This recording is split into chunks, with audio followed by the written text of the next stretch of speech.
berdampak hukum dalam konteks hukum yang berlaku di Indonesia. Jadi tidak bicara di tingkat global. Pertama, dari segi isi, dari segi tematik, saya melihat teks ini ada dua. Dari segi pertama, acara yang berkaitan dengan konferensi pers. Jadi sebuah acara diinformasikan kepada publik di ruang publik, gitu ya, tentang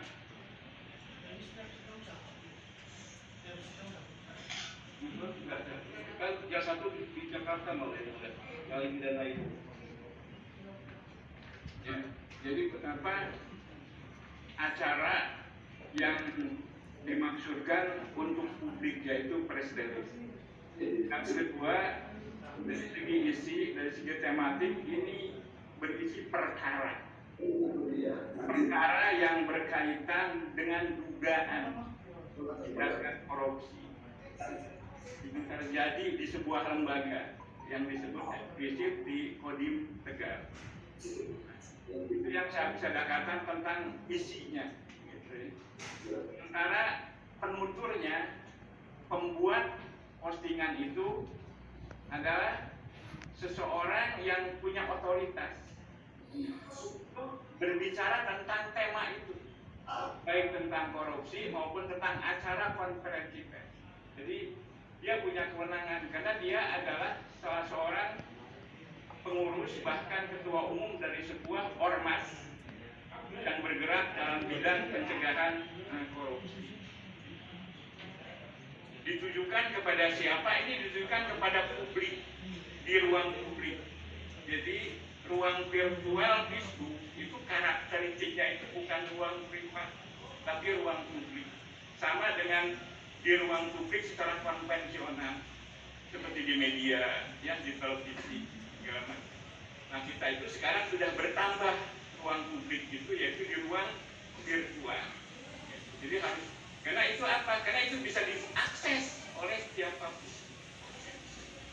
Dan isunya ini bukan isu privat, bukan isu sara yang berkaitan dengan antar golongan, agama, ras. Ini berkaitan dengan kinerja sebuah lembaga yang memang harus mempertanggungjawabkan kinerjanya secara transparan kepada publik. Jadi isunya isu publik. Dan ini dijamin oleh undang-undang yang berlaku di Indonesia. Baik, undang-undang yang paling tinggi, Undang-Undang Dasar 45 pasal 28, kebebasan berekspresi dan mengumumkan pendapat, maupun undang-undang turunannya. Misalnya yang terakhir Undang-Undang ITE tahun 2008 yang kemudian direvisi tahun 2012 yang kemudian dibuat SKB implementasi pada 2021 kemarin Juni. Nah, saya melihat ya, berdasarkan aturan-aturan hukum itu, teks ini cenderung tidak berdampak hukum.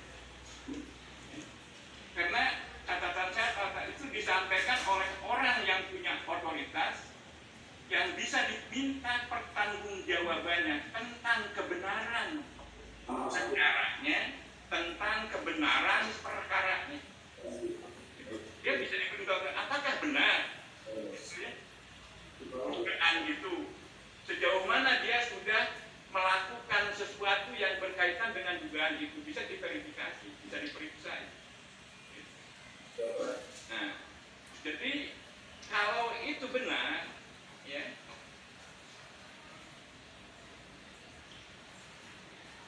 kalau itu benar, ya, perkara itu artinya, ya, Pak Basri ini sudah menunaikan kewajibannya, ya, sebagai seorang ketua umum, tokoh publik untuk menyampaikan, mengontrol, ya, kinerja sebuah lembaga negara.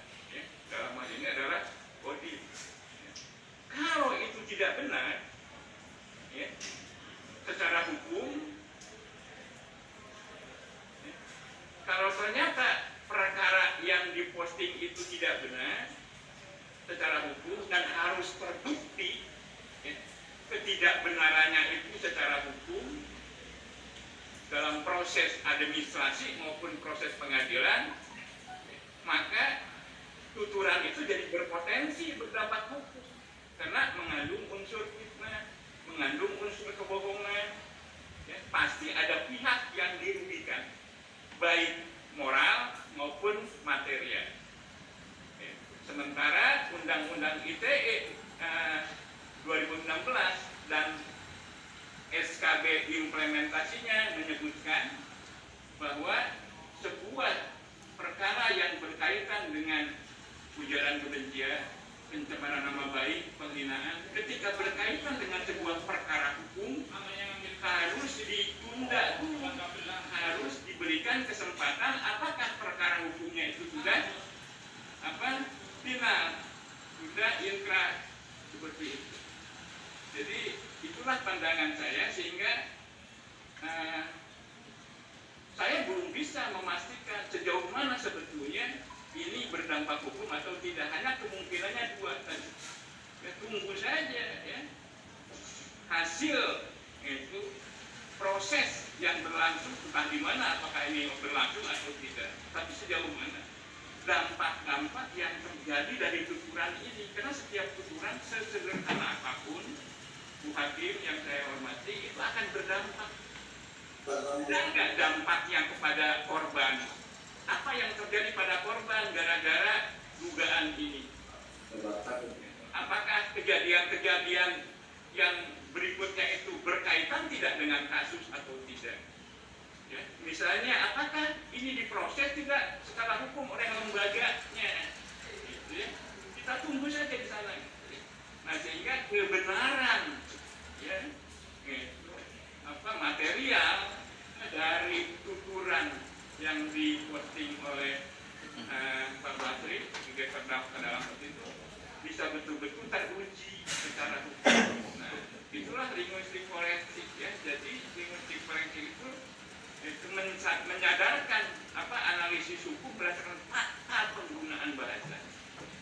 Ada penuturnya, ada penuturnya dalam konteks apa tuturan itu terjadi dan apa hubungannya antara tuturan itu dengan tuturan sebelumnya dan dampak-dampak sesudahnya. Sementara itu dulu yang bisa saya jelaskan. Itu ada SKB 3 atau 2 ya, yang mengatakan maksudnya kondisi seperti apa terdakwa alami itu harusnya ditunda dulu ya, tuntutan hukumnya.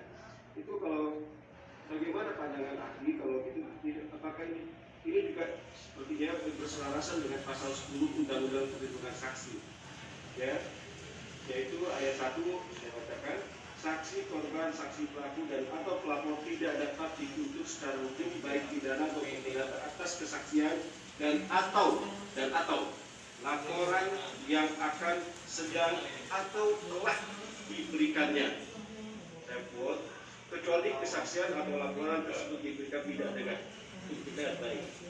Ayat 2-nya, dalam hal terdapat tuntutan hukum terhadap saksi, korban, saksi pelaku dan atau pelapor atas kesaksian dari atas dan atau laporan yang akan sedang atau telah diberikan, tuntutan hukum tersebut wajib ditunda hingga kasus yang ia laporkan, terdakwa laporkan. Tadi ahli juga mengatakan bahwa harus diketahui dulu sebenarnya dampak hukumnya bagaimana laporan tersebut.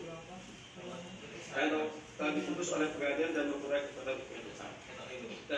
Jadi kalau menurut pandangan ahli, seharusnya kita memandang apa yang dilakukan oleh terdakwa itu apakah bagaimana ya harusnya menyikapi terdakwa ini? Undang-undang ITE mengenai ujaran kebencian segala macam ya, itu harus langsung tematiknya itu berkaitan dengan isu sara. Itu eksplisit ya di Undang-Undang ITE dan implementasi. Yang lainnya itu sebetulnya undang-undang ini yang utama itu karena kebetulan saya terlibat dalam proses penyusunan undang-undang ini tahun 2008 itu untuk melindungi transaksi elektronik ya. Kalau toh ada komplain ya, itu harus ada kerugian material yang harus bisa dihitung ya. dan itu berkaitan dengan jual beli. Ya, jika ada kebohongan terhadap barang segala macam, ada pihak yang dipalsukan segala macam, sebetulnya itu. Ya. Nah kemudian di situ ada pasal berikutnya yang mengatur ujaran kebencian yang berkaitan dengan arah eksplisit sekali. Nah saya melihat dari segi teks, kata demi kata, hubungan antara satu dengan kalimat dalam teks yang menjadi substansi perkara ini sama sekali tidak tergantung isu sara. Tidak ada muatan tentang agama, golongan, ya, kelompok segala macam. Yang ada adalah isu publik. Ya. Itu lawan dari isu privat. Itu yang memang itu merupakan ranah yang terbuka untuk dikritik, untuk dikontrol oleh publik. Hanya persoalannya bagaimana cara mengontrolnya dan di mana tempatnya, itu bisa jadi persoalan. Tapi kebanyakan bukan persoalan hukum, tapi persoalan etika, persoalan administrasi. Bisa saja menggunakan sebuah tempat yang bisa mengganggu orang lain, ya. Menggunakan sebuah tempat tanpa pemberitahuan, ya. Nah, semuanya itu dalam kacamata linguistik tidak berdampak hukum, tapi tidak sopan, tapi itu bisa dilarang itu karena mengganggu tata tertib. Jadi tidak sampai masuk ke ranah hukum ketika persoalan seperti itu, tapi ketika masuk ke sara. Jadi kalau saya buat usulan, kasus ini memang harus menunggu hasil pembuktian perkara yang diposting kebenarannya, karena itu yang menjadi substansi itu pengaduan, ya, bahwa ada unsur penghinaan, pencemaran baik, ya, merasa dicemarkan segala macam. Ya, kalau itu tidak terbukti, saya pastikan, ya, tuturan itu berdampak. Kalau memang tindakan dugaan korupsi ini tidak terjadi. Dugaan, bukan satu kata korupsi, tapi dugaan korupsi berarti itu adalah pasti belum ya tertuju benar-benar masa kamu korupsi. Itu bagaimana pandangan lagi? Dalam kamus KBBI, ya, dugaan itu bermakna sesuatu yang mungkin terjadi dan mungkin tidak terjadi. Jadi itu disebut hedging, ya, gitu ya. Artinya orang tidak bisa nanti menuduh, kenapa kamu menuduh korupsi, bro? Kan saya hanya menduga, gitu ya. Itu sama dengan mungkin barangkali boleh jadi, mudah-mudahan semoga itu sama maknanya, dampaknya. Sehingga dugaan ini ya tidak bisa dianggap memasukkan, ya, bahwa korban itu dituduh melakukan tindakan, karena ada hedging istilahnya, kalau dalam bahasa ini ada pagar ujaran, ada tameng, yaitu dugaan bisa benar, bisa salah. Nah, seperti itu. Ini lagi dalam konteks hukum di Indonesia, karena konteks hukum di Indonesia menganut prinsip praduga tak bersalah. Ya, sehingga saya memastikan bahwa pembuat postingan ini sangat terukur, ya, tidak emosional, sangat rasional. Nah, biasanya ujaran kebencian, penghinaan itu ada unsur-unsur emosional, baik dalam nada maupun pilihan kata-kata. Nah, dengan adanya kata dugaan saja, itu saya boleh berasumsi, ya, bahwa pembuat postingan memiliki bukti awal sebagai bahan dugaannya. Tidak mungkin dia tidak mengantongi, tapi itu belum teruji secara hukum. Itu mustahil dia mengatakan kata dugaan kalau tidak ada indikasi. Itu logika semantiknya dalam ilmu bahasa itu begitu. Seperti itu. Kata-kata dugaan, berarti kan bisa ya, bisa tidak. Ya. Sementara pelapor adalah sudah langsung melaporkan terdakwa dengan pencemaran nama baik. Dan ketika penyidikan berkembanglah dengan pasal 14 ayat 1 segala-galanya gitu. Menurut ahli bagaimana itu? Itu bukan wilayah saya. Oke, baik. Ya, baik. itu wilayah. Sebentar, Pak Penasihat Hukum, tolong pertanyaannya diubah sesuai dengan keahlian yang bersangkutan. Ya. Kalau yang saudara katakan tadi itu bukan wilayahnya ahli, betul. Terima kasih. Lanjut. Seseorang ya menyampaikan suatu acara melalui media sosial ya suatu kepentingan publik dan yang terkait dengan kinerja institusi. Nah, pertanyaan saya dalam kalimat kata-kata yang dituliskan oleh seseorang dengan kalimat dugaan ini untuk kepentingan publik, kata-kata dugaan ini selalu berkaitan dengan kata-kata yang lain yang satu rangkaian yang memiliki muatan tujuan tertentu ya. Dalam konteks kata diduga, kenapa dalam produk jurnalistik, produk berita, kata-kata diduga selalu dimunculkan rangkaian dengan dugaan korupsi. Misal saja begini, ada dugaan korupsi di kementerian dan sebagainya, itu selalu muncul kata-kata dugaan. Sehingga menurut ahli, apakah bedanya antara seseorang mengunggah kata-kata dugaan itu ya untuk kepentingan publik, dan apa bedanya implikasi hukumnya antara produk jurnalistik dengan kata-kata dugaan itu? Apakah tidak sama ataukah sama begitu? Coba dijelaskan saudara ahli mengenai dampak ataupun implikasinya, ya implikasi kata-kata diduga itu, tolong saudara ahli jelaskan. Kenapa implikasinya berbeda? Bentar, saya tengahi. Dampak dugaan. Jadi begini Pak, tolong pertanyaannya yang linguistik forensik. Jadi tolong pertanyaannya yang jelas biar saya tahu Bapak ini juga bingung. Ya. Silakan. Saudara ahli coba jelaskan. Kata diduga itu antara produk jurnalistik yang tidak dapat dikenakan pelanggaran pidana apapun, dan kata-kata diduga oleh seseorang yang melakukan untuk kepentingan publik terkait kritikan kinerja sebuah industri. Apa bedanya makna diduga itu terhadap seorang yang melakukan?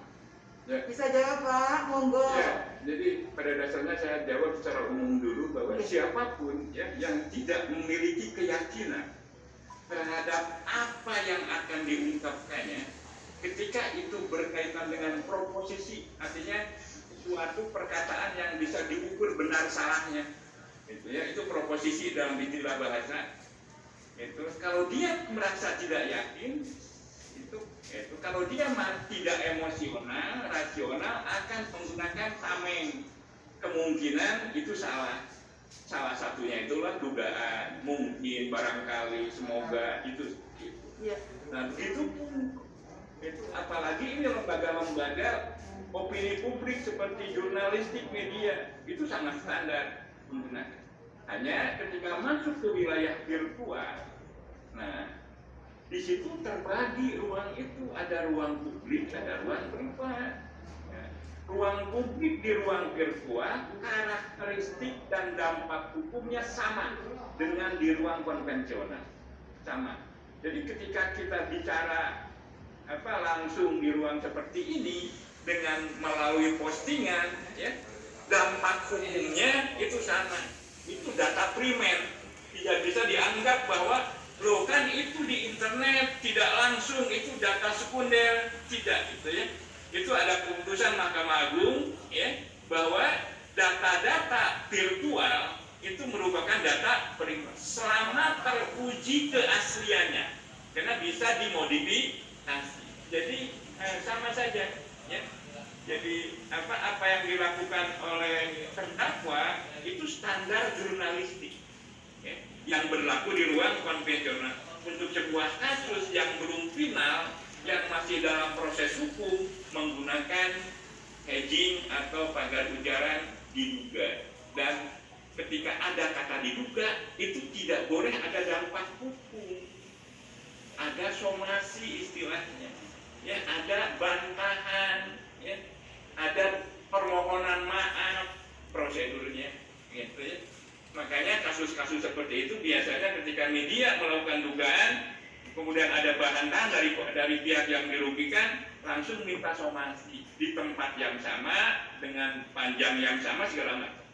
Nah, itu biasanya dilakukan 2 kali. Ketika somasi tidak berjawab, barulah meningkat kepada tuntutan hukum. Lazimnya dalam hukum acara di Indonesia seperti itu. Ya.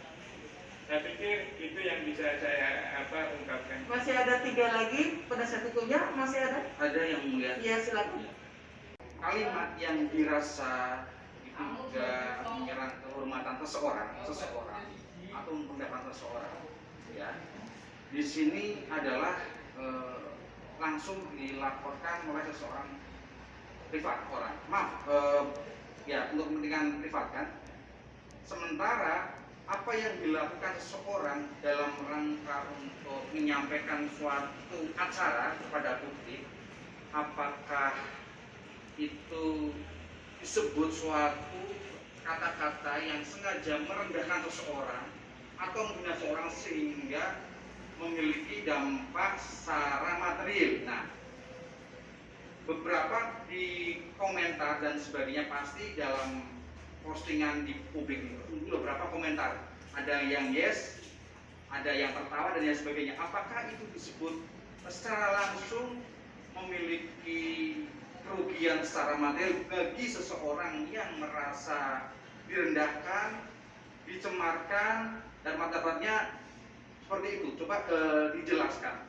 Menurut keahlian saudara, seperti apakah Tindakan berbahasa, lisan maupun tulisan, itu akan berdampak ketika itu dikomunikasikan di ruang publik. Akan ada respon-respon di situ. Respon, paling tidak ada 3 respon. Bisa mendukung, bisa membantah, atau bisa ambigu, mendukung tidak, menjawab menolak tidak. Itu seperti itu. Bahwa kemudian, jadi istilahnya begini dalam kajian linguistik forensik, karena kita mengungkapkan sesuatu di ruang publik, publik itu bebas memaknai apa saja. Cukup semuanya? Baik. Kalau cukup, saya beri kesempatan kepada penuntut umum. Silakan. Yang mulia, saya masih mau tanya lagi. Ya, nanti ya. Bentar. Penuntut umum silakan. Terima kasih, semuanya. Saudara ahli, ya, bagaimana pendapat saudara dalam postingan yang dibuat oleh saudara terdakwa, postingan dalam bentuk tulisan. Di situ ada kata-kata menunjuk nama seseorang. Nama seseorang telah melakukan tindak pidana korupsi. Itu pendapatnya itu? Ya, menurut pendapat ahli seperti apa? Nah, itu Pak, tolong dijawab. Ada postingan yang menunjuk nama seseorang. Bagaimana pendapat ahli tentang hal postingan tersebut? Gitu ya Pak Jaksa? Ketika itu ditujukan kepada pejabat publik, ya, yang memang merupakan bidangnya, ya, yang berkaitan dengan kinerjanya, gitu ya, itu tidak tergolong ke dalam delik penghinaan dan pencemaran nama baik, karena itu berada di luar wilayah SARA, ya, seperti itu. Ya. Itu ya kritik, kontrol, ya, itu yang berkaitan dengan kinerja betapapun itu negatifnya, gitu. Itu kalau toh tidak benar, itu hanya bisa dibantah, ya, hanya bisa dimaafkan, diminta maaf, itu ya, sebagai sebuah pertanggungan jawabannya. Kecuali kalau gitu ya, dia memaksakan pendapatnya, gitu ya, dan tidak minta maaf, itu baru ya, masuk ke wilayah proses pengadilan, proses hukum. Itu yang terjadi, itu yang diungkapkan dalam penjelasan SKB implementasi Ya. Undang-Undang ITE 2016. Ya, seperti itu. Jadi jelas, ya, ketika isunya isu publik yang berkaitan dengan kinerja, ya, itu merupakan hak publik. Undang-Undang Dasar 45 menjamin pasal 28 kemerdekaan, kebebasan berekspresi dan kemerdekaan mengemukakan pendapat. Ya. Ya, seperti itu. Ya. Dalam postingan itu, apakah menggambarkan suatu sikap batin seseorang atau niat dari seseorang itu yang membuat postingan tersebut? Silakan. Kurang jelas, diulangi lagi. Postingan yang posting atau yang dibuat oleh saudara terdakwa, apakah itu suatu yang menggambarkan niat batin, sikap batin atau Sikap atau niat batin. Baiklah, dalam kajian bahasa linguistik koreksi, niat dalam bahasa Inggris itu intention, ya, itu sesuatu yang abstrak, sesuatu yang goib, yang ada dalam benak. Jadi itu tidak bisa dijadikan bukti hukum. Ya, bagaimana orang bisa memastikan apa yang terjadi dalam benak? Hanya kita bisa menunjukkan indikatornya. Nah, indikatornya dalam teks bagaimana? Ketika ada kata-kata berlebihan, kata-kata yang berkonotasi negatif, saya bisa menduga, bahkan bisa memastikan, oh niatnya ini buruk, ya, karena indikatornya dari kata-kata seperti itu. Itu pun sangat tergantung pada konteksnya. Ada percakapan di terminal antara kenek, ada supir, antara calo di situ, menggunakan kata-kata kebun binatang di situ. Apakah itu penghinaan? Apakah itu pencemaran nama baik? Tidak. Itu tanda kedekatan, itu tanda persahabatan. Sangat tergantung juga siapa yang menuturnya. Ketika sebuah tuduhan, ya, kepada lembaga publik, ya, bersifat personal, ya, ketika ditagih data-data tidak memilikinya dan sebagainya, dan dia tidak punya otoritas, saya hanya bisa mengatakan ini potensial berdampak hukum. Karena dia ngomong di luar kapasitasnya. Nah, dalam kasus Pak Basri, dia punya otoritas, ya, kelembagaan, terdaftar sebagai ormas yang bergerak di bidang pencegahan korupsi, ya. Justru salah satu aktivitasnya adalah mempublikasikan hasil temuannya walaupun masih sementara, walaupun masih dalam proses dugaan. Ya, diperiksa di situ, bisa lalu lintasnya apa, perlokusi apa, ya, kegiatan-kegiatan yang dia lakukan itu bisa dalam proses penyidikan biasa dibongkar itu. Anda apa aja melakukan investigasi, punya data-data portofolio yang bisa ditunjukkan terjadinya kasus ini segala macam. Nah, kasus ini selesaikan dulu, ya, baru urusan fitnah, pencemaran nama baik, ya, baru ujaran kebencian dan sebagainya. Seperti itu. Jadi ketika persoalannya niat, lihat indikator bahasanya. Indikator bahasanya nasional, ya, denotatif, tidak ada makna-makna ganda di situ yang membuat orang salah menafsirkan, banyak menafsirkan, ya. Karena apa? Ini kategorinya wacana informatif, ya, bukan persuasi. Kalau persuasi bisa saja untuk mempengaruhi orang lain, seperti iklan, bahasa kampanye, ya. Itu ada kata-kata tertentu yang bermuatan emosi. Nah, mari kita periksa teks itu mana kata, kelompok kata, klausa, kalimat itu yang bermuatan emosi tidak ada. Semuanya mengacu kepada sebuah kejadian, peristiwa, keadaan yang denotatif. Ya, sudah cukup. Barusan ahli menyatakan niat itu bersifat abstrak, ya, abstrak. Tapi ini diwujudkan di lokasi dalam postingan, saudara ahli. Dalam postingan dan menuduh seseorang melakukan tindak pidana korupsi. Pendapatnya seperti apa?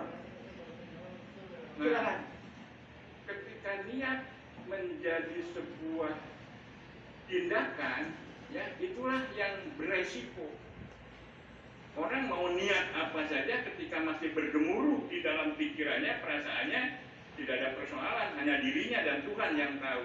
Seperti kita muncul istilah dalam representasi verbal dalam bahasa atau representasi non verbal dalam bentuk panca indera, memukul, tindakan dan sebagainya, itulah yang berdampak hukum karena bisa diamati, ya, bisa material.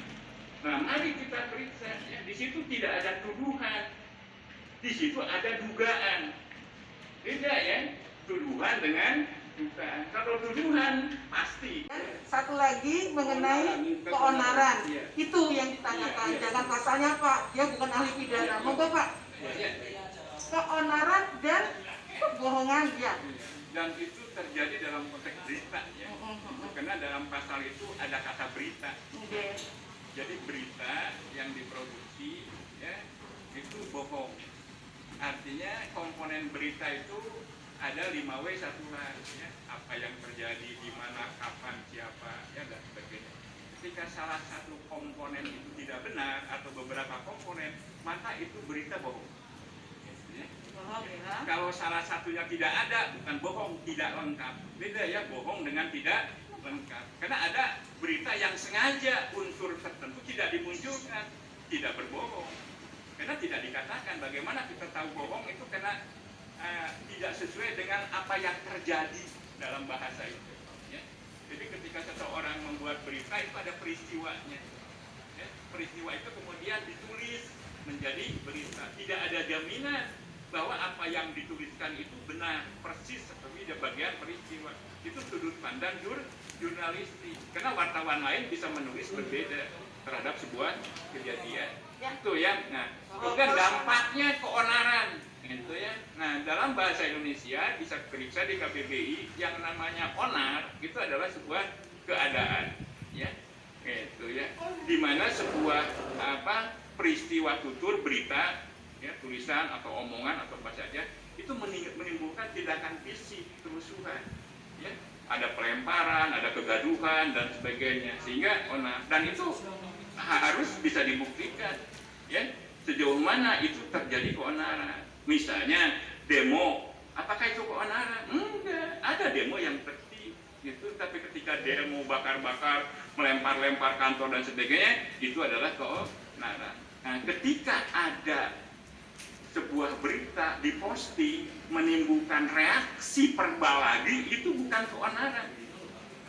Misalnya di Facebook, ya, ada tuturan seperti ini, menimbulkan komentar, karena ruang komentar itu disediakan oleh teknologi, ya. Karena kalau teknologi Facebook tidak menyediakan itu, tidak akan muncul komentar. Itulah kebebasan ruang publik.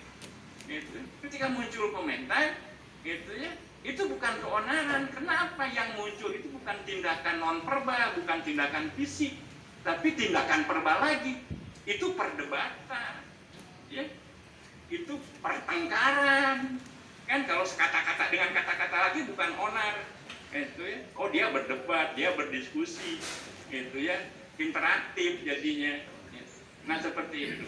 Jadi pasal itu sebetulnya menurut saya susah untuk memverifikasinya, gitu ya. Berita bohong, onar, ya silakan saja. Kalau data-data material ini mencukupi, maka berita yang bohong itu akan berdampak hukum.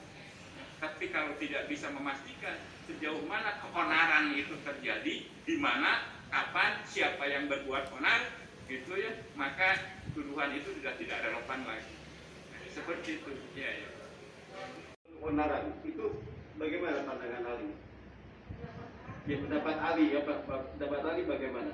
Potensi keonaran itu memerlukan saksi ahli, ya, gitu ya. Bukan hanya ahli linguistik forensik, ya.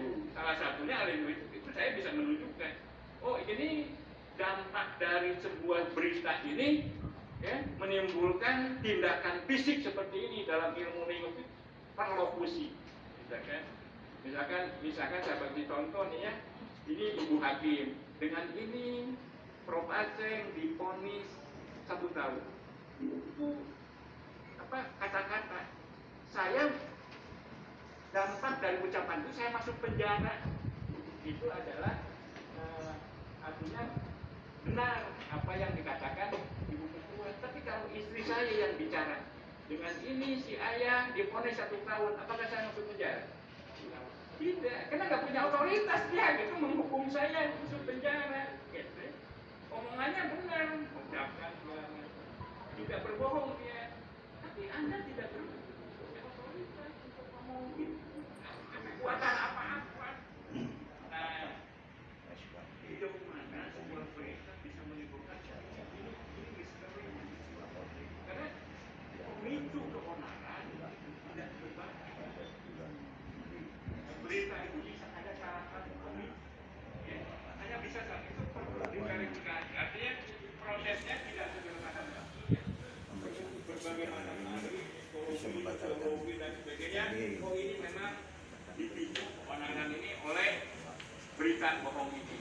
Atau bisa juga ini nggak ada hubungannya. Seperti itu. Ya, terima kasih Yang Mulia kesempatannya.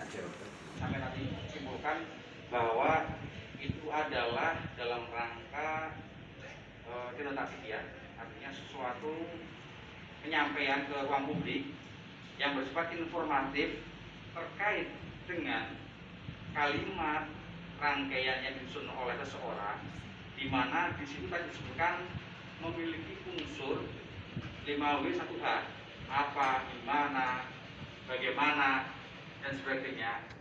Apakah itu disebut sebagai suatu penyebaran berita bohong terkait dengan seseorang yang memiliki kapasitas, memiliki hak, kewenangan, suatu ormas ya, yang mana dilindungi seseorang untuk menyampaikan kritik dan sebagainya terkait atas undang-undang informasi keterbukaan publik. Nah, apakah itu disebut suatu berita bohong sehingga ya seseorang itu dianggap dirugikan atas berita penyampaian yang bersifat informatif itu? Nah, coba saudara ahli jelaskan apakah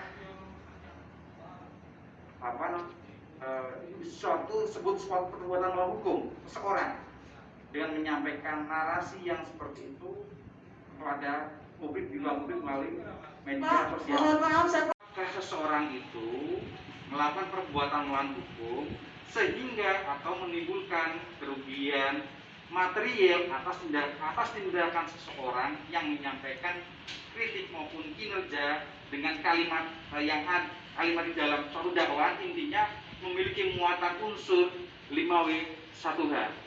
Itu saudara Ali. forensik di bidang linguistik forensik. Jadi kata-kata yang mana yang harus dijelaskan? Baik. Harus jelas. Baik, Jika saya perbuatan melawan hukum tidak boleh di sini. Dia bukan ahlinya. baik. Karena ini kan kata-kata linguistik ini berkaitan dengan perbuatan melawan hukum seseorang yang dianggap merendahkan atau martabat. Jadi saya akan bacakan lebih dahulu konten ataupun narasi yang ditulis oleh Silakan. dakwah begini ya. Iya. Dalam tanda kutip ya, pemberitahuan press release disampaikan bahwa konversi pers GNPKRI terkait dengan dugaan korupsi ada institusi Kodim 0712 Tegal akan diselenggarakan pada hari Senin 1 Maret jam 12 tempat Kodam Diponegoro, Jalan Perintis Kemerdekaan, Watugong, Semarang. Demikian disampaikan pemberitahuan konversi pers. Terima kasih. Wassalam, hormat kami. Nah, dalam konteks itu seseorang menyampaikan pesan atau menyampaikan di ruang publik ya terkait dengan narasi tadi atau rangkaian kata tadi, apakah itu disebut suatu berita bohong sehingga menimbulkan kerugian bagi seseorang yang merasa direndahkan martabatnya dan sebagainya. Coba saudara jelaskan terkait Ya. hal itu. Silakan, Pak.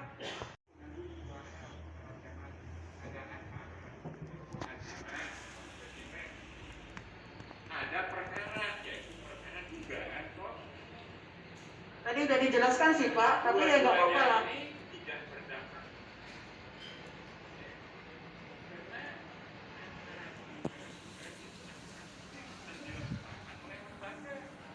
Karena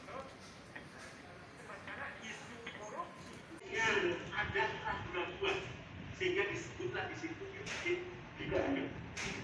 kan gitu Pak. Tapi ternyata di konten dia sebutkan sangat pasti. Saya lihat nominal 2.576.000.000. Bagaimana menurut Bapak? Dihubungkan dengan proposisi tadi. Proposisi. Ya, data kuantitatif itu salah satu kepastian, salah satunya. Gitu ya. Bisa saja, makanya saya katakan pembuat postingan ini mustahil tidak memiliki data awal. Ketika dia menggunakan kata menduga, dia punya data awal. Salah satunya yang muncul eksplisit adalah angka. Iya, itu justru memperkuat ya kepastian data kuantitatif itu dalam kajian ilmiah itu memperkuat kepastian kualitatif bahwa memang bukan dugaan lagi nanti bergeser, ya, tapi kemungkinan besar naik dari dulu. Kalau dugaan masih 50-50, ya, tapi kalau kemungkinan besar sudah 75%. Karena apa? Ada data kuantitatif. Ini luar biasa. Gitu ya. Angkanya ini jelas. Ya. Ini angka seperti ini tidak mudah kalau diperoleh. Ya, masih ada investigasi. Itu ya. Perolehannya juga nggak gampang. Ya. Tadi sempat Bapak sampaikan kalau ini tentang apa yang sudah dilakukan sebenarnya tentang bukti tadi Bapak sampaikan pada saat tentang apa? Tentang Bukti. Bukti. Bukti. Ada di Bukti awal. keyakinan pasti bahwa korupsi itu bernilai sekitar 5 miliar. Bagaimana? Apakah itu tidak berbahaya bagi terdakwa? Dia Kan ini tinggal dikonfirmasi saja. Dalam teori motif korektif, ya, kebenaran itu salah satu metode untuk uji kebenaran itu terus validasi kebenaran adalah konfirmasi, cek rite, ya, itu buka dokumen, tidak mungkin konfirmasi angka ini dari mana? Kan pasti ada sejarahnya itu angka. Ya, nggak muncul begitu saja dari ruang hampa. Gitu ya. Makanya kenapa aturan hukum, ya, SKB implementasi itu, ya, itu mengharuskan menunda sebuah perkara yang berkaitan dengan ujaran kebencian dan juga baik ketika menyangkut perkara, ya, yang belum terbukti. Ya bagaimana? Gitu ya. Buktikan dulu, ya, tindakannya ini, gitu ya. Seperti ini. Bagaimana bahwa ini kebenaran validasi kebenarannya itu harus diyakini. Iya. Nanti gue bahas. Iya, sedikit lagi tentang informasi. Bapak sampaikan bahwa Facebook itu adalah salah satu informasi palsu. Ya, kriteria dari informasi palsu itu apa sih Pak? Ruang publik. Yang terbuka, ya, untuk informasi semua bisa diakses siapapun bisa. Siapapun bisa. Jadi ruang publik kayak alun-alun gitu itu ruang publik, orang nggak perlu lagi izin masuk segala macam. Kalau di ruang konvensional ya, Betul. tapi ada ruang privat yang harus memberitahu dulu. Ya. Apakah perkara yang diduga korupsi mungkin tidak dimasukkan ke dalam itu? Justru ini lahannya gitu ya, karena korupsi ini adalah isu publik. Ya. Jadi menyangkut penggunaan uang. Ya, ini definisi korupsi, yaitu yang disalahgunakan oleh pejabat tertentu untuk yang merugikan publik, sehingga ruangnya adalah ruang publik. Ya, seperti itu. Nah, sebenarnya sedikit malah resiko, Bapak tadi sampaikan resiko. Apabila ternyata tidak benar yang disampaikan, maka itu informasi dapat berdekatan pidana. Iya, Tidak masalah itu. iya, karena itu fitnah, itu ya pencemaran nama baik segala macam. Bukanlah semuanya ketika tidak benar.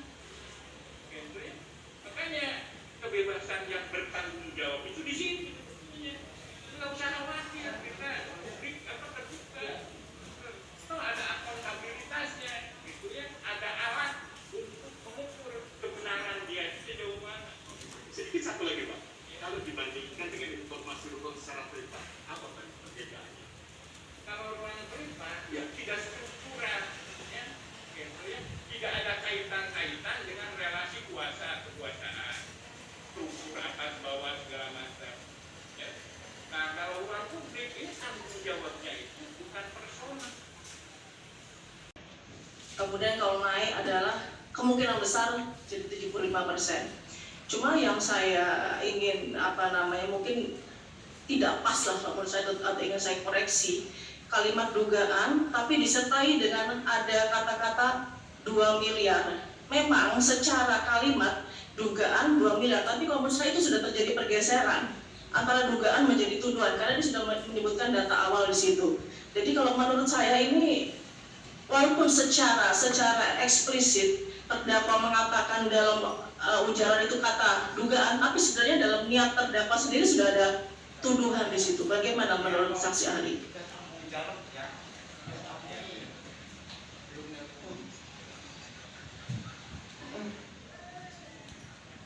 Implikator positif.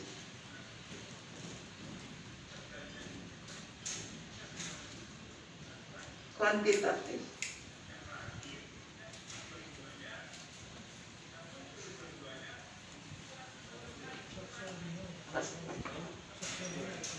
Bohong atau tidak, ya, masih meragukan, masih dalam proses, itu bisa ditunjukkan oleh data-data yang muncul, ya. Karena apa yang di benak, niat segala macam, ya, itu kan tidak bisa kita deteksi hanya melalui angka-angka. Ketika muncul angka itu, ya, saya berani berasumsi, ya, bahwa penulis ini, itu ya, memiliki data yang mendekati kepastian. Itu makanya dari mana itu dapat angka?